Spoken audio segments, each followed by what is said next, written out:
Ya bahkan dari saksi pertama juga menyampaikan bahwa ada kata-kata yang sifatnya agak sedikit, mohon maaf ya, provokatif, ada kata bongkar dan sebagainya, bahkan ada yel-yel juga tadi kalau tidak salah ya. Terus kemudian dari orator ketiga, yaitu Pak Kades sendiri menyampaikan, dari keterangan saksi tadi, Pak Kades menyampaikan bahwa ini adalah bangunan tak berizin. Hal tersebutlah yang menyebabkan kemudian masa ricuh riuh. Dan tak lama setelah itu kemudian massa secara spontan melakukan aksi pembongkaran cungkup makam. Dimulai dari genteng, lalu kemudian sampai gentengnya itu ada yang naik ke atas, kemudian sampai diikat tali dan kemudian ditarik. Begitu tadi yang disampaikan. Dan yang kami sangat sayangkan ya, dari keterangan saksi tadi disampaikan bahwa di situ tuh ternyata ada pihak pemerintah kecamatan, ada aparat kepolisian, dan juga orator yang itu tidak melakukan upaya pencegahan sedikit pun. Baik orator maupun aparat keamanan yang ada di situ, maupun aparat pemerintah yang ada di situ. Tidak ada pencegahan. Dan ini tentu saja akan sesuai dengan apa yang disampaikan oleh klien kami dalam BAP-nya. Yang mengatakan bahwa, khususnya Gustom ya, yang menyampaikan bahwa ketika saya di situ, ya posisinya makam sudah hancur. Makam sudah hancur. Dan saya pikir ini pembongkaran yang legal, karena tidak ada aparat yang melarang. Sehingga kemudian dia membantu salah satu warga yang sedang melakukan pembongkaran atas tembok tersebut. Kira-kira seperti itu keterangan yang disampaikan oleh klien kami dalam BAP-nya. Jadi, oke, silakan. Oke, terima kasih teman-teman media yang selalu aktif mengikuti kami. Jadi dari hasil tadi sidang hari ini ada dua agenda. Sebagaimana disampaikan Gus Aswin tadi bahwa tadi pemeriksaan setempat atau PS, di mana tadi juga menunjukkan dari pihak hakim itu juga mengetahui bahwa apa toh yang sebenarnya itu dirusak, makam atau bangunan. Ternyata juga ada dua hal ya, itu bangunan dan makam. Nah kemudian ini alhamdulillah insya Allah juga itu akan meringankan kita. Yang berikutnya juga dari hasil sidang yang kedua ini, yaitu tentang keterangan dari saksi Aida tadi mengatakan bahwa sebenarnya yang melakukan perusakan itu bukan hanya 1, 2, 3, tapi banyak orang kan gitu. Bahkan tadi menyampaikan di situ sebagaimana sampaikan juga banyak para tokoh-tokoh ya, tokoh-tokoh baik itu dari aparat pemerintah maupun tokoh agama, di mana di situ tidak ada pemberhentian atau penyetopan terkait masalah apa yang sudah dilakukan atau yang dilakukan oleh pihak masyarakat gitu.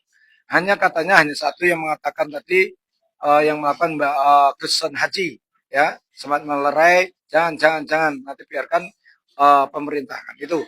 Nah, selain itu juga kami mengharap kepada pihak kejaksaan, pihak pengadilan mungkin demi tidak terjadinya fitnah, maksudnya itu agar supaya bisa, harapan kami kan gitu kan, agar supaya tidak terjadi fitnah atau framing-framing yang liar, maka harapan kami bisa dihadirkan orang-orang yang disebut dari kesaksian 14 orang ditambah tadi 2 itu juga seperti itu.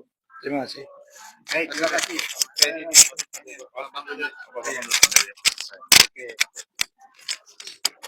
Baik teman-teman, terima kasih. Tadi sempat kita dalami bahwasanya salah satu fakta yang muncul dari keterangan saksi tadi adalah bahwasanya semua menyaksikan bahwasanya yang pertama untuk Gustom itu datang setelah bangunan rusak 80%. Artinya tidak mungkin Gustom mengikuti acara itu dari awal terjadinya pembongkaran itu. Karena hadir disaksikan, saksi atas kami menyaksikan bahwa saya Gustom itu datang, proses itu sudah berjalan dan sudah 80% baru Gustom berangkat.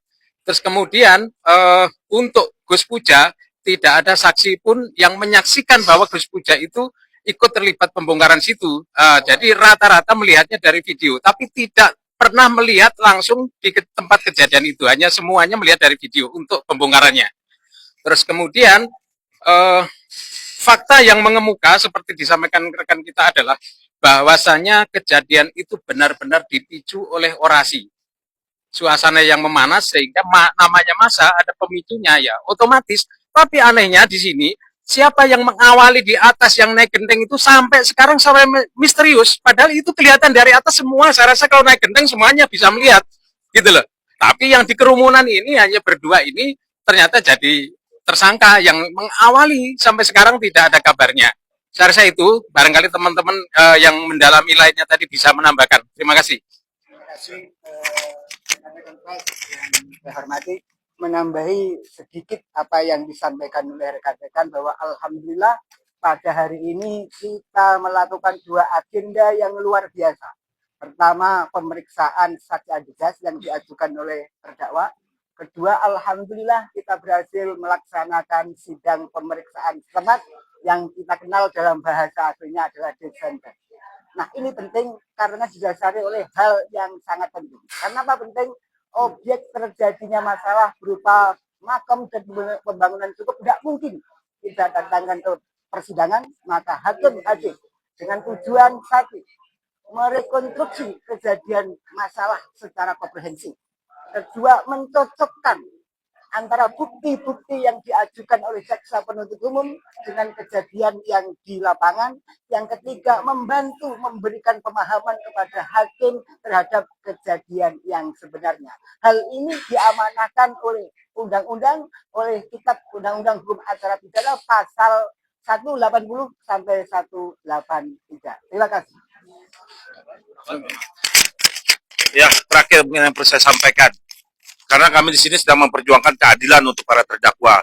Jangan sampai persoalan-persoalan yang dipicu dengan orasi-orasi dan dilakukan perusakan atau pembongkaran oleh massa, namun seluruh kesalahan ditimpakan pada terdakwa. Itu yang tidak adil, itu yang tidak boleh terjadi, itu tidak boleh dilakukan. Gila aja massa kemudian itu makam sudah rusak, tinggal sedikit saja sisa-sisanya, kemudian disentuhlah sama terdakwa sehingga kemudian hancur, lalu kemudian seluruh kesalahan ditimpakan pada terdakwa. Itu yang kami tidak mau. Jangan sampai kemudian para terdakwa ini menjadi tumbal, kan gitu. Kalau mau adil, karena kita bicara hukum ini kan harus adil ya, harus ada persamaan di mata hukum. Iya, jangan hanya kemudian para terdakwa Gus Tom dan Gus Puja saja diseret. Harusnya diseret semua, diperiksa semua, sehingga dibebankan kesalahan itu sesuai dengan porsinya. Tidak adil kalau porsinya kemudian merusak hanya 1%, dibebankan kerusakan 99%. Itu yang kami tidak mau. Mohon.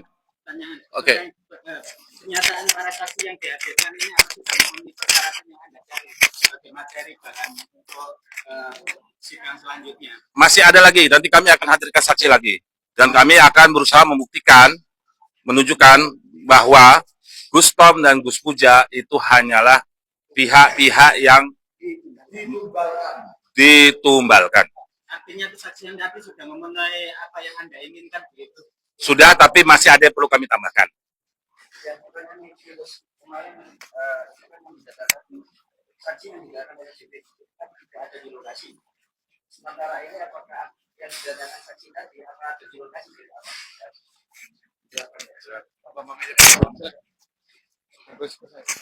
Ya, jadi dari keterangan dua saksi yang dihadirkan tadi, mereka semua saksi itu hadir di lokasi.